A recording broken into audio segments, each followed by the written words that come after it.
quelques cas sur notre territoire, mais nous faisons des enquêtes sur tous les cas contacts et je pense que nous allons avoir d'autres positifs d'ici demain. Donc il faut que tous ensemble, nous sommes au début, je dirais, de cette épidémie en Guadeloupe, donc il faut que tous ensemble on fasse barrière à ça, en respectant vraiment les consignes, c'est très important, s'il vous plaît. Alors, selon nos confrères d'RCI Martinique, cette femme âgée de 87 ans qui est décédée du coronavirus était en contact direct avec son fils qui revenait d'une croisière. Justement, 3 bateaux sont hackés sur le port de Pointe-à-Pitre au moment où l'on parle. On le sait, sur le Costa Favolosa, il y a 20 cas suspects. On en parlait ce matin sur nos antennes. Alors, comment se passe la prise en charge de ces passagers ?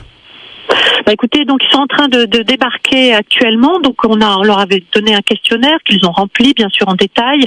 On les voit à la descente du bateau avec des équipes médicales, les équipes de l'ARS, la Croix-Rouge française.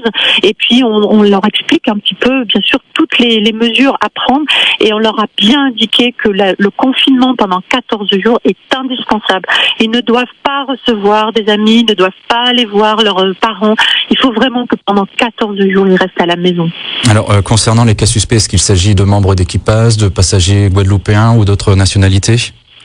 Nous avons 2 personnes malades qui sont guadeloupéens et qui seront bien sûr évaluées par les SAMU est présent ici. Le professeur Rougier qui est chez vous évidemment est aussi en contact. Donc les évaluations se feront et l'opportunité des prélèvements, bien sûr, ils le décideront.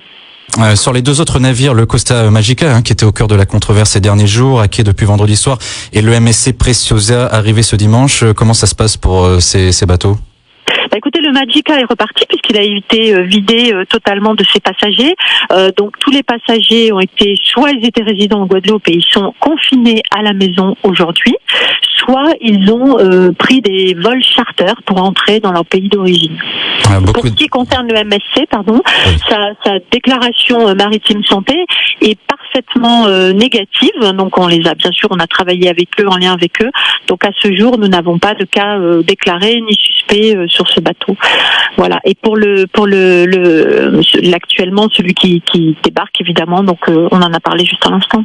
Oui, et il y a aussi beaucoup d'inquiétudes concernant l'aéroport Paul Caraïbes qui continue d'accueillir des voyageurs venant de l'Europe.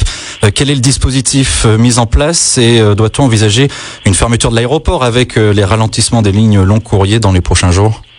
Écoutez, je pense que Monsieur le Préfet a prévu évidemment de vous dire toutes les mesures qui vont être prises. Nous allons suivre bien sûr tout ce qui a été demandé par le niveau national, puisque nous avons nous aujourd'hui le début de cette épidémie.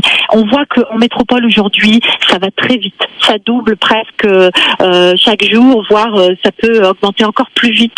Donc il est très important pour nous, vraiment très important pour nous, de bien se dire qu'il faut qu'on ralentisse au maximum, qu'on évite que ça se multiplie. Donc les mesures, Monsieur le Préfet les détaillera, mais elles vont être prises. Oui, le préfet qu'on entendra dans quelques instants. Alors concernant le maintien en confinement des personnes, avez-vous les moyens de surveiller s'ils respectent les recommandations ?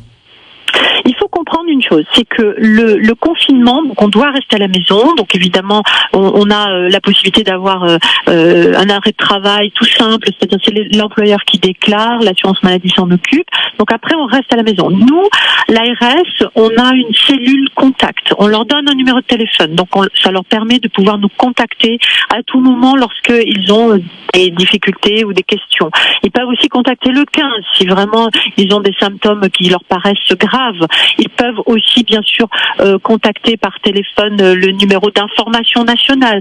Donc ils sont pas seuls et on va bien sûr être en lien direct et permanent avec eux de manière à pouvoir les aider à supporter ces 14 jours de confinement.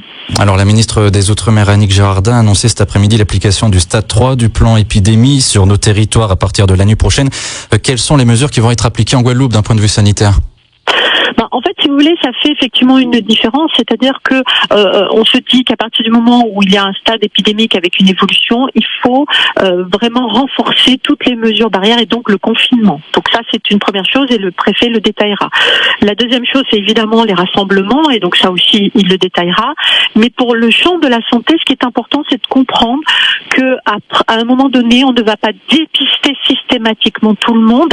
On va considérer que dès qu'on a des symptômes de type grippe, c'est peut-être le coronavirus. Donc on prend toutes les mesures exactement pareilles, c'est-à-dire que vraiment on est très attentif aux mesures barrières et aux contacts qu'on peut avoir autour de soi.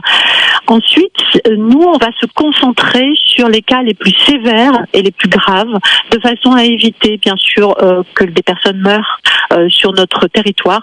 Car je rappelle que 80-85% des cas ne nécessitent pas d'hospitalisation et ne sont pas graves. Donc, il faut qu'on se concentre sur les 15% restants qui peuvent avoir besoin d'une hospitalisation ou d'une réanimation. Et c'est sur ces gens-là, bien sûr, que on va tous se concentrer. Alors, on a aussi entendu le désarroi des médecins de ville qui nous ont confié être démunis face à leurs patients. Comment pouvez-vous les rassurer ? Écoutez, les médecins de ville, je pense, travaillent avec nous et ils réfléchissent bien.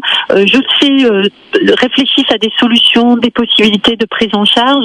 Donc, nous sommes en contact avec eux. Moi, je suis vraiment attentive à toutes les propositions qu'ils pourront nous faire et on va essayer de travailler ensemble, bien sûr, pour avancer, je dirais, à chaque évolution ou chaque étape de la situation sur notre territoire. Je sais que leurs inquiétudes, évidemment, ce sont bien sûr les masques, les moyens de protection. Donc moi, je plaide énormément au niveau, bien sûr, national pour qu'on nous renforce encore. Nous avons encore des stocks, donc on pourra renouveler les approvisionnements si besoin, mais il va falloir, bien sûr, qu'on renouvelle. Donc les infirmiers, les médecins, les sages-femmes, bien sûr, toutes ces personnes sont concernées et on a besoin d'eux, bien sûr, à bord pour gérer cette situation. Alors, autre sujet concernant cette fois-ci la fermeture des écoles et les modes de garde. Est-ce que les dispositions prises à l'encontre des assistantes maternelles sont maintenues ou bien ont-elles évolué ? Écoutez, je pense que ça aussi, ce sont des mesures qui sont dans le groupe, on va dire, des mesures en stade 3, donc elles vont probablement être ajustées. Et là aussi, avec monsieur le préfet, on donnera bien sûr toutes les instructions et tous les éléments là-dessus. Merci Valérie Denux d'avoir répondu en direct à nos questions ce soir. Je rappelle que vous êtes la directrice de l'agence régionale de santé. Et on va justement écouter les propos du préfet